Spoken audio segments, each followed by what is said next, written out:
Les quartiers qui longent le port de Beyrouth ont été ravagés par l'explosion.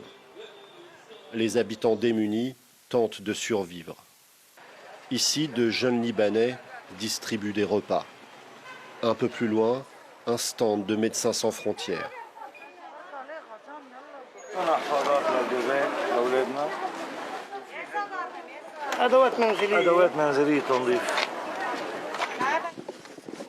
Face à l'absence de l'État, les citoyens s'organisent pour tenter d'effacer les stigmates de l'explosion.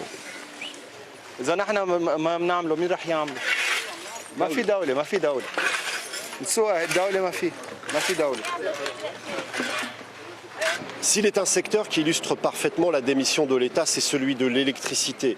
Depuis des années, les Libanais vivent au rythme des coupures et la destruction du port de Beyrouth rend la situation plus difficile encore.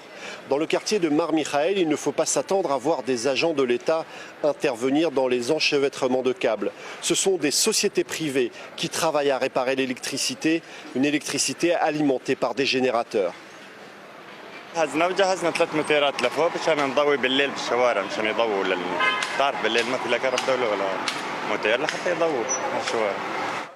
Face au silo à grains détruit du port de Beyrouth, un camp où convergent tous les volontaires.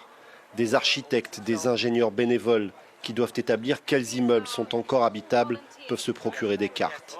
Des citoyens qui veulent nettoyer les rues ont des pelles et des balais à leur disposition.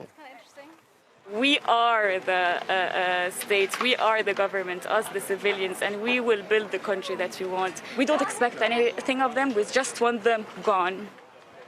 L'aide humanitaire d'urgence débloquée par la communauté internationale doit apporter un peu d'oxygène à une population meurtrie. Une aide à plus long terme sera, elle, soumise à la mise en œuvre de réformes.